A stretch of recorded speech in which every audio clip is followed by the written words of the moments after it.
Welcome to Bluegrass Brooklyn, our podcast all about the music we love, straight from the Bluegrass borough of Brooklyn, New York.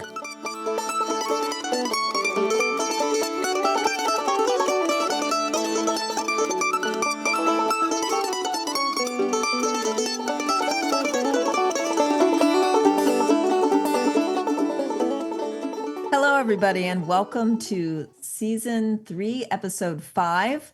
My name is Liz Wolfe. And I'm Mike Wilner.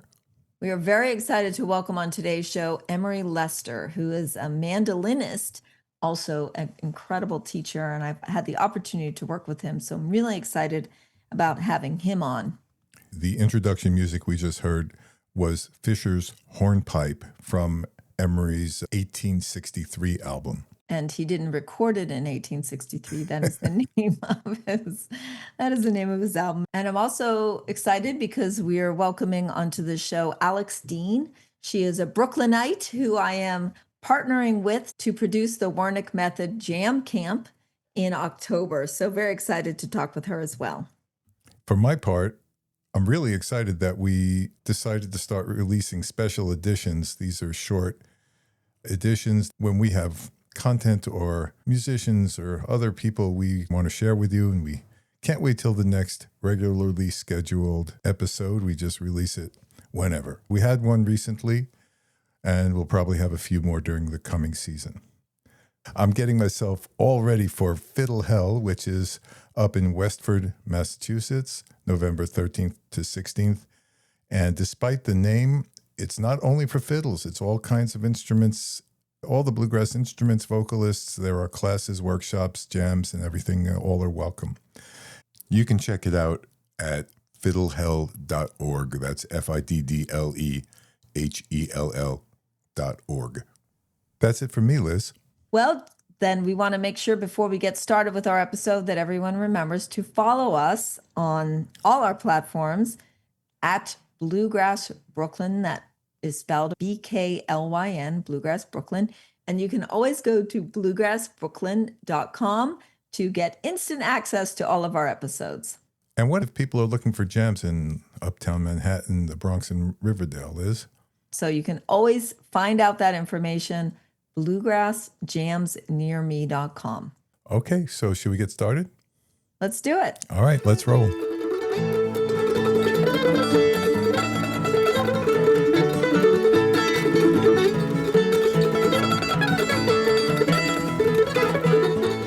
Well, welcome everybody, and welcome to Emory Lester. Thank you so much. It's great to be part of the podcast today, and it's great to be part of the music community at large, and it's always fun to do these things and share time with everyone. One of the reasons, as I said, that I wanted to have you on is because I know you've been playing the mandolin for a while, played with some interesting people, and you're a teacher, you're a performer. So yeah, give us a little of your background and fill us in on who you are. I was born and raised in Northern Virginia. I'm a Virginia boy and came up in a musical family. My grandfather was an old-time fiddler and a great musician all around, and he shared that interest down with, he had 8 kids, 4 boys, 4 girls. Wow. And all 4 boys took up instruments and played in various degrees professionally and just loved it their whole lives. And of course, my brother and I coming along just right in line, being around family jam sessions and record albums playing in the house all the time. And so old time bluegrass, country were always part of our lives from the very beginning. And I can't remember a time when I didn't hear the music in my house or live. And of course, watching this happen with people playing instruments and singing made us want to do it very early. So we got a very early start into it. And I took an initial interest in the fiddle. And that was the first instrument I tackled. Of course, I had to start at the top of the spectrum. That's one of the harder ones to start with. Yeah, right. You have no instruction. But that ended up playing a good thing later on for me. But with the fiddle and guitar, I played those for a long time as I was growing up. In high school in Virginia, you weren't the coolest cat in the class if you played the fiddle. Rock and roll was big then, early 70s, with all the bands and stuff. So it didn't take me long to grow my hair down to my belt line and take up the electric guitar and get into rock bands. And I did that for quite a while too. And unbeknownst to me, to play that kind of music on an instrument like that, your technique has to improve quickly because you can't slough along on an electric guitar. You have to play the notes people want to hear. I did come upon an interest in the mandolin, and that served me very well when I started to play the mandolin, that I had went through the basic training of having to play rock and roll on the guitar cleanly and clearly. And so I came upon a lucky string of events there in my crazy interests of life. And I've been benefiting from that ever since. Yeah, that was not really what I was expecting. I wasn't really expecting that electric guitar was going to be the thing to make you a bluegrass mandolin virtuoso, but hey, we're going to get there however we can get there, right? That's how I got there somehow. And I remember most of the mandolin players back then. Of course, mandolin in general, especially in bluegrass, the techniques hadn't been fully developed by then. There was only a handful of players playing a mandolin cleanly and clearly where you could hear all the notes. The quote unquote traditional method of Bill Monroe style was not the greatest in technique. It's enjoyable, it's a wonderful style, but it was not like the clean, clear notes that, say, Earl Scruggs was picking on a banjo or some of the fiddle players were doing. I had never really heard a mandolin played cleanly and clearly like that until I heard players like Doyle Lawson and Jimmy Goodrow and some of those early on. They were the ones really taking the time to almost surgically play the instrument cleanly to hear each note. And of course, technique had to be refined to do that. But I remember when I first heard Doyle Lawson, just as he joined the Country Gentleman Band, was when I really heard the mandolin played like it would be in the future, the first time. And that struck me very big. It changed my life for sure. And when I did get my hands on a mandolin finally, that's what I wanted to hear. And that started a full career of mandolin playing and records and performing and everything that's led me up to today, and still doing it. Yeah. So do you think that in mandolin world now that the technique is more geared towards that very precise picking versus the other style? Absolutely. Now, of course, anything traditional, especially in bluegrass, we revere and we herald those that came first. And so Bill Monroe's style of playing was not as technical as it is today by any means, but in its own, it's revered and practiced. And there are many players that like to preserve that tradition of playing that particular way. The musicians have interest in it, and it can survive as well. Of course, all musical instruments seem to grow and techniques grow over time. And in today's mandolin world, the players today that are known, the Sierra Hulls, Chris Thiele's, Jake Joliffe, these folks, their techniques are refined, completely refined and updated. And what that does is allows them to play anything they can think of, anything they can possibly think of, and they can play it on the mandolin very cleanly and clearly, as good as any other instrument. And it's a whole new thing. I'd say in the last 20 or 30 years, the technique has really refined itself, and the players today are incredible the way they're using it.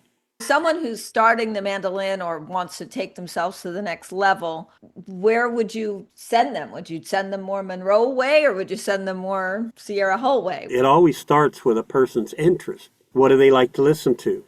Do you enjoy Bill Monroe, and do you like listening to early bluegrass? And you know what I mean when I say that. This is the Stanley Brothers, the Bill Monroe early on, Jimmy Martin, Platt and Scruggs, this kind of thing. If you enjoy listening to that, then that person may enjoy hearing a mandolin played in that way that they hear in those recordings and at that time. However, the history of bluegrass mandolin, which is very young, it only goes back to 1939, that's what Bill Monroe used to always say. Every decade has another chapter turned and another set of players that sort of moved the bar forward. And so a new player might like listening to Sierra Hull. And if I know this, then I can direct them into things that will help them develop that way of playing and get the results their ear want. Mandolin players take note. I think this evolution happens in all the instruments, though. Bluegrass, again, with that term applied to it, only goes back to the 40s or such. But string playing and instrument playing have long preceded that. So, one thing you said that struck a chord with me too is you said there's a lot of music you listen to, and of course, we're somewhat contemporary, so I also listen to a lot of records. You definitely had the radio, but you bought records and you played Yes. records, Yes. which is why my mother owned every Bob Dylan album. New one would come out, you would go get it. And I wonder about the influence for our young folks coming up in the same way. Like when my kids were little, yeah, there were CDs. So you had CDs. It was pre-Spotify. Yeah. What do you think is happening in the households with the youngins coming up in terms of, are they listening on their own on Spotify? Do you think there's still music happening in their home? What do you think? Yeah, it's hard for me to wrap my head around the methods of listening to music today and where it's coming from and where they're getting it from, whether it be YouTube or Spotify, or there's so many ways now that I never could get. I remember, and dating myself a little bit, of course, I remember saving up my lunch money and trying to go down to the record store and hoping a record would be there. And if it was, the excitement was over the roof. And if it wasn't, I was just wishing, always asking, is this record going to be here too? So it's quite different today. It's very accessible. And when it's this accessible, you get more folks that seem to be learning it. It's a growing thing. I've heard people say otherwise. But also, as far as the development's concerned, I remember at the time when I was playing mandolin, when I first started to play it, I wanted to learn country gentleman songs and different things on the mandolin that I'd heard. And I remember my father had opinions about what I was doing.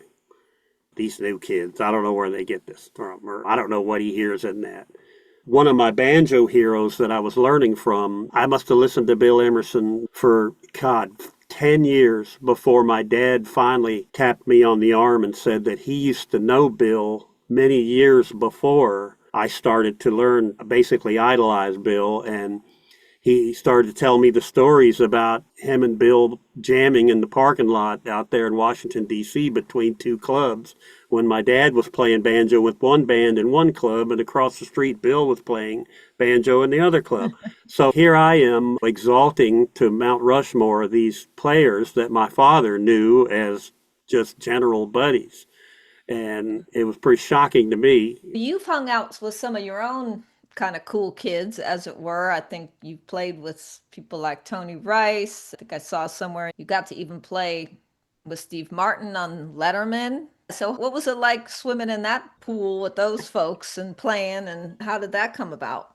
Our music is big, but it's not so big that you can never reach these people.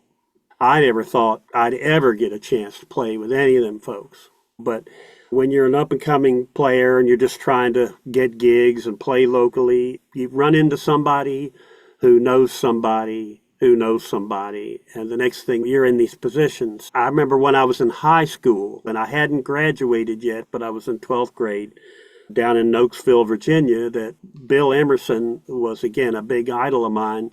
And the U.S. Navy band, Country Current band, came to play a concert at our high school.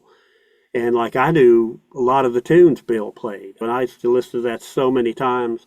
And I remember Bill came and played on the stage right in front of me, bigger than life. And after the concert, I went up there and met the mandolin player, Mike Stein. And he, of course, quickly directed me over to Bill. I was obviously nervous and always was when I first met anybody like that meant that much to me. And Bill wanted me to get the mandolin, and he started to play yesterday, and I played every note through and through. And it was just a really great, cool moment that paid dividends years later when I got a call from Bill in 1993. I just moved back from Canada, but when I just got back to Virginia, Bill called and said, why don't you come over, and we need a mandolin player in the band I have with Mark Newton. I played for 6 years with Bill Emerson in a band, and that's crazy. When I look over, when you're standing there at a mic and you look over and see somebody that is like Michael Jackson to a dancer. It's wow. And it did put pressure on me. It made me better because I didn't want to mess up. And if I did, I got that look from Bill, that famous half head turn look, and that you don't want that. And I got it, but it made me better. And a lot of these situations did. Yeah. So, do you have any what I would call a jamecdote or a story? But for you, it might be more performance based on some. There you were standing on stage, and suddenly you realized I'm playing this in B instead of A or something. Yeah. That's a great thing you just brought up right there. B instead of A. One of the funny things about the Emerson Newton band, and we used to do this for years, these guys loved to play in B because obviously Bill was played with Jimmy Martin for so many years, and the key of B is the bluegrass key, according to Jimmy Martin. Everything Lester Flatt sang with Bill Monroe was in A, and I moved it up to B when I went with Bill, and that's how the bluegrass high lonesome sound started. Of course, Yeah, it's yeah. one of the funny things we like to laugh about and talk about. But in that band, they used to play the first 6 songs in B. They just keep the capos on, and we'd play everything, singing songs, a banjo instrumental, and all this. And I remember when it got to about the seventh, sixth song in the set, they wanted me to play a mandolin tune. So the first thing these guys did was grab their capos to take them off because Emory's going to play. And so I took offense to that. I'm like, oh Mm. no. I go, you keep them right there. You think you got to take them off for me? No, you don't. So I made up a version of Old Joe Clark, the old fiddle tune, in key of B, extremely fast. And I did it mainly to get back at them because they thought, time for the mandolin. It needs a little help. Let's take the capos off. I didn't want to have any part of that. And you see, that's how Monroe was.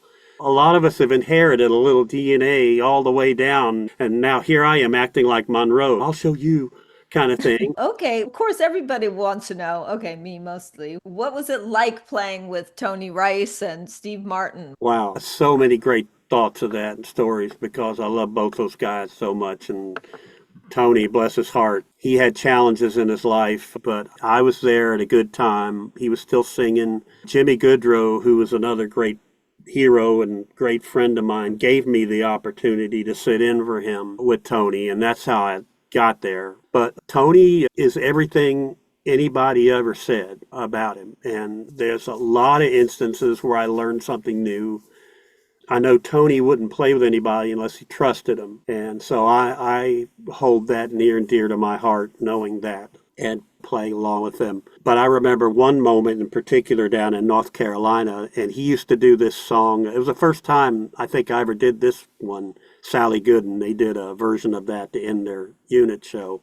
And Jerry Douglas was on the show with it. But he started that thing at, I don't know, I want to say 250 beats per minute. It wasn't, but it felt like it. And the thing is, when you play with Tony, then you take extended solos. Like the solos didn't just go their normal round of time like you would play and then someone else. The solos were extended. Like you could play up to the length of what would be 4 solos as a showcase. So I learned about endurance. I learned about how to play smartly and save your energy so that you're not running out of energy by the middle of a solo. Things like that. I remember one time in particular, because I used to stand right on his right arm, and that's pretty cool to be playing and look over and your hero of all time is 2 inches from you, standing right next to you.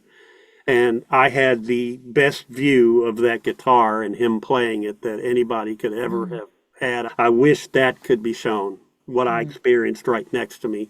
And it wasn't a recording, it was live, like it was the guy doing it right here. And it's just Yeah. incredible when it's that good. But I remember it was so fast. And I was halfway through my solo and I was doing great. It was fine. But he used to have a lot of fun with his rhythm. And he would do these off-time swats, strums, to embellish the background and make something exciting happen. And he started doing that during my solo as the first time it ever happened. And I remember I lost the time because I didn't know exactly where he was. Mm. So I just kept playing. I just kept picking, like hoping. It's like jumping out of a 2-story building. Like you don't know where you're going to hit, right? And Yeah. I just kept playing and playing, and this thing's going on. And he come out of that with a G run that he finishes that thing with, and it nailed my note perfectly. We did it absolutely perfectly and come out of that. And I can tell you that yeah, I was sweating more than a few bullets out of the end of that one. And when I finished the solo, I think Jerry started to play his dobro solo, and we were rhythm along like that. And I just leaned over to him and said, "Man, don't ever do that to me again." I got a good laugh out of him. Wow, but it was amazing. Another thing I have loved to do, and I'm opening up another little window here, is that when I get to sit and talk to great friends who are quote unquote heroes, like a Jimmy Goodrow or somebody, I want to know about their experience. I want to know, what did my heroes get nervous about? What did they get excited about? What are the funny stories that they know? Because anytime you get people like we are, and we're borderline crazy in ways, and you're one, these things are going to happen when you get a group of people together. Funny things will happen. And they're so special. I wish all of those things could be captured and shared down, just like the songs and the music, because there are so many great times and so many great moments. And you mentioned Steve Martin. Like, I remember the first time I got to go to his house in New York City.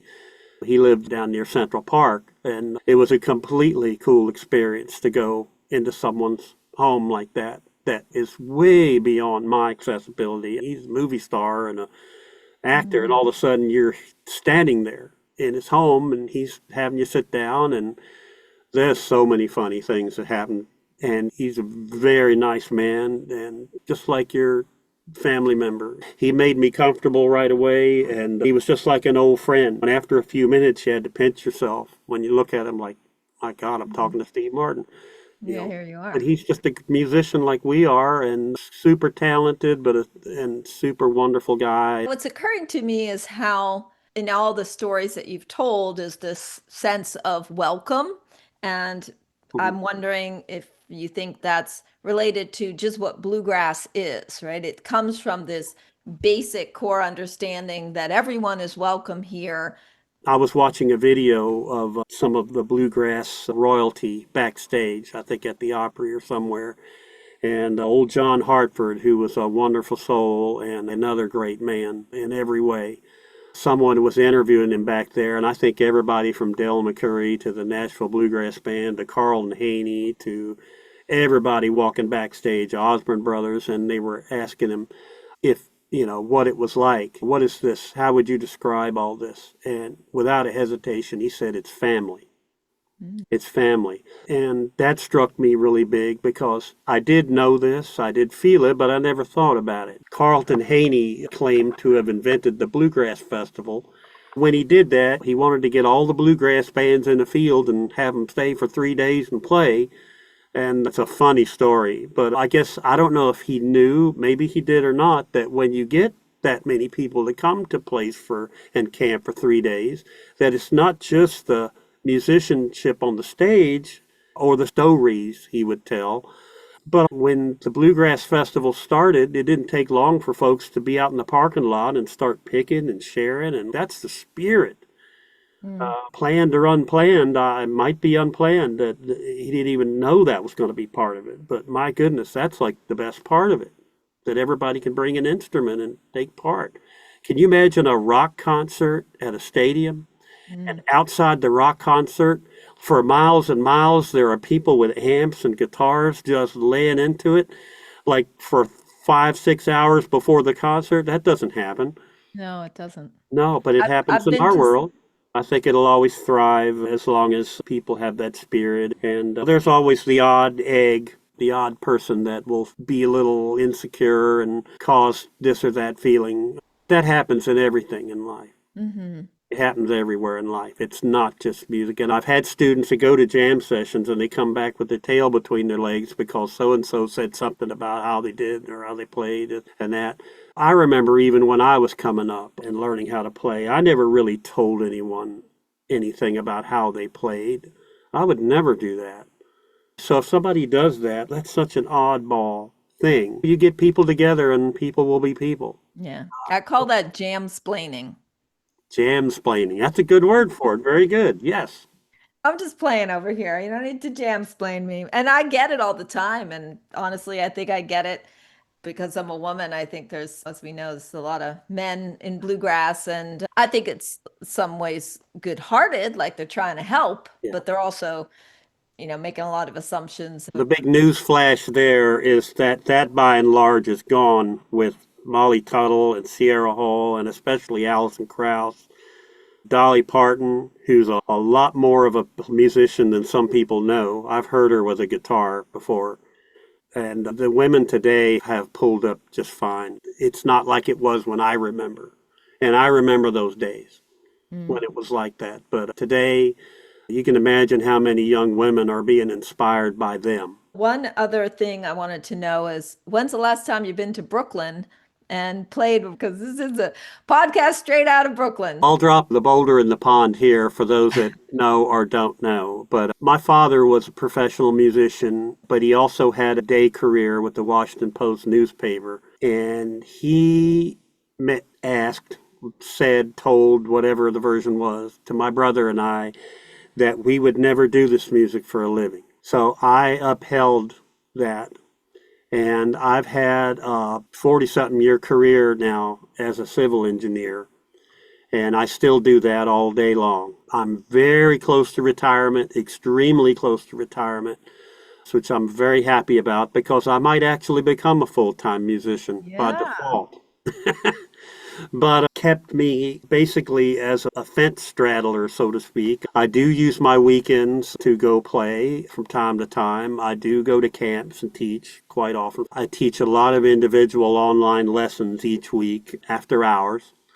But I do have a day career still, and that has kept me from traveling and being gone for extended periods of time. So I think I've done a pretty good job making it look like I'm a full-time musician, but no, I don't love it any less than those that do it full-time. I look out the window all the time wondering where some of my friends are today. But sometimes some of those very friends that I envy being out there give me a call and wonder if I can help them. So there's two sides to this. My wife and I, she's a performer as well. She sang and did stage shows for quite a long time and then became a bluegrass singer and guitarist. We have an album out and stuff, but we play when we want and we don't when we can't. But we love it and we will always keep it as part of our thing. It's been a while since I've been to Brooklyn and played music. I think I'm good with my choices and I'm good with where I'm at. And I'm not done by any means. My fingers still work. I still got a good 5 or 6 albums at least in me. That's sort of the next chapter. All righty. Thank you so much again for being on. You're such a treasure of musicianship and knowledge and insight, and we really appreciate it. That's great. Thank you very much, Liz. I appreciate it.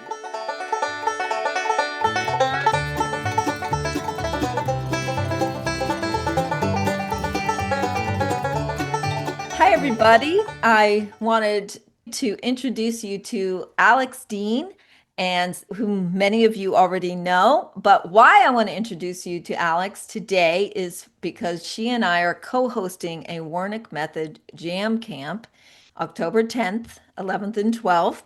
It's going to be an amazing weekend of jamming and fun. And I know that because I'm one of the co-hosts of the podcast, you already know all about me, but maybe you don't know that much about Alex. So I wanted to bring her in and introduce her. So say hello, Alex. Hey, everybody. Thanks so much for having me on the podcast. Excited to be here. So Alex is a resident of Brooklyn, which automatically qualifies her to be an interviewee on this podcast. But tell us a little bit about your musical story, Alex. How did you come to be at Brooklyn? Yeah, thank you. So I grew up in Nashville, Tennessee. And I think the reason why I got into music originally, my mom is a mountain dulcimer player.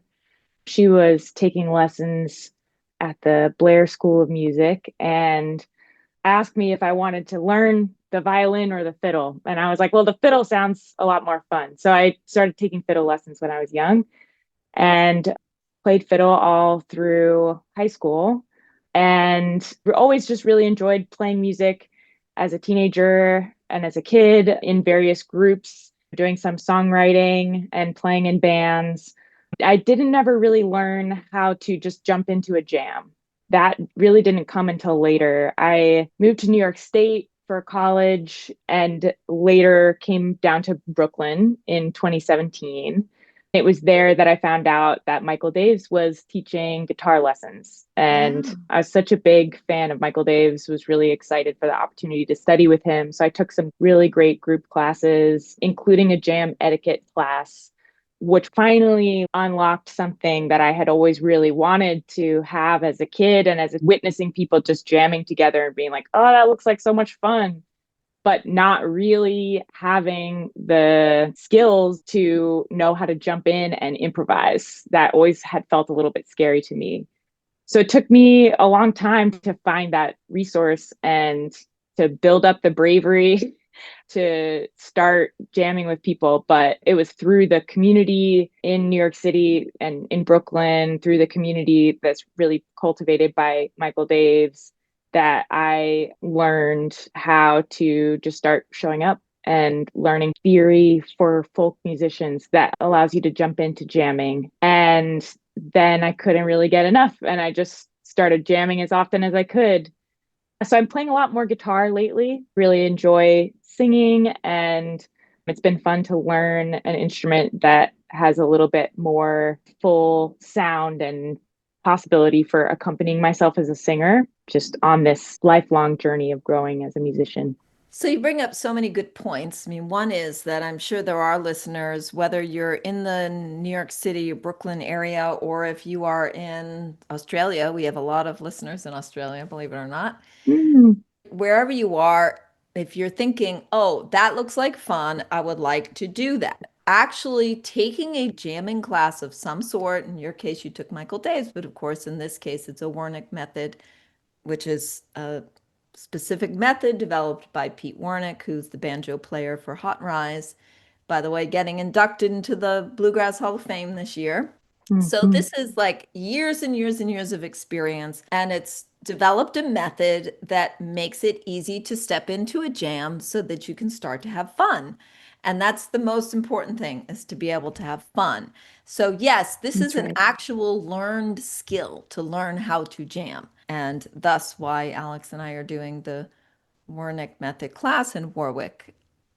You mentioned the fiddle, you mentioned singing, you mentioned guitar. I think it's really important for us to let people know that the camp is not just about learning how to jam and jamming when there's a lot of that, but also there will be, if you're a fiddler, you can come and learn from Alex about fiddling. You can learn about guitar. We're going to be talking about harmonies. I've loved harmonizing with Alex because it's just so fun to sing with such a great singer. So we're going to be doing all of those types of things. So it goes more than just like, oh, I'm going to sit around and jam. And also, if you happen to be listening and you're like, well, I already know how to jam, you can get better at jamming. You can be more That's right. confident. You can learn more songs. You can get better at taking breaks. All of those skills that are available to you. And it's a whole weekend. So it's also fun jamming late at night by the fire. And it's going to be fall foliage weekend. And it's at a retreat center in the middle of 450 acres. So there's a lot commending it beyond just now I'm going to learn how to jam. Absolutely. Yeah. And one of the things that I like the most as I've gotten to know the Wernick method and this style of coaching is how much we do cover fundamentals, but so much of it is just jamming in practice. I don't think people realize how important it is just to keep showing up. That next thing I wanted to ask you is, do you have a specific jamming tip for people? And I'm going to ask you that in a moment. But first, I want to say my tip, which is in alignment with this, which is getting out and jamming and just showing up. And you will begin to see the repetition of it, in that you can start to replicate what you hear. What's your favorite tip for jammers, Alex? That's right. I would just say don't be afraid to jam. Don't be afraid to lead a song. Say yes to taking solos and say yes to making mistakes. Expect imperfection, embrace imperfection, and learn from every solo you take. I know for me, sometimes it would feel hard as someone who grew up mostly learning more tunes or songs that were notated, and it was whether I'm learning it from music or learning by ear. I was learning something that had already been created, and it's something different to create something yourself. So just being okay with it coming out the way that it comes out and having fun with it and remembering to laugh. Yes, remember the whole point is to have fun. And I always like to say, people aren't thinking about you. They're not looking at you. They're not judging you. Even if they do that in that moment a little bit, they're really just thinking about themselves. Like the person that went before you is thinking about the break they just took, and the person that's coming next is thinking about the break they're going to take. And pretty much no one's thinking about you anyway. So, you have more freedom than you think to be creative with it and experiment. So, thank you so much, Alex, for coming on and having this interview with me. I'm very excited for our weekend together. It's going to be amazing. Of course, if anybody's interested, you can always go to bluegrassjamsnearme.com and you will see a link for the Warwick Wernick Method jam class. All right. Thank you so much. Thank you so much, Liz. Can't wait. It's a long and a dusty road.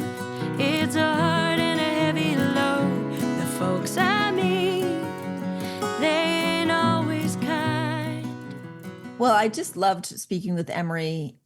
I can only imagine all the exciting, fun interactions he's had with some of these incredible bluegrass legends, and also to hear about his commitment to being this extraordinary musician. I might want to have him on again because after we were done recording, he told me a couple of stories I think it would be worth sharing. It was certainly an honor to have him on. Yeah, he's a link back to the original bluegrass musicians, despite the belt-length long hair and electric guitar, which I didn't expect either, frankly. I didn't expect.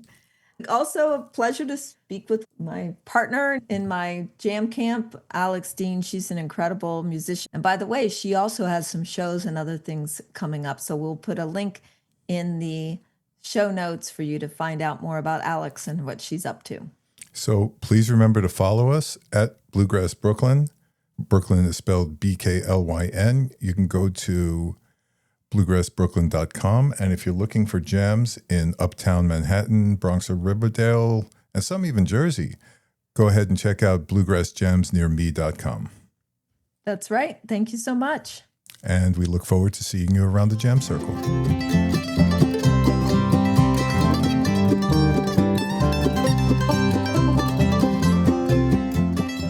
We're listening to Back Up and Push, Mark Johnson and Emory Lester on their Acoustic Milestones 20 Years album.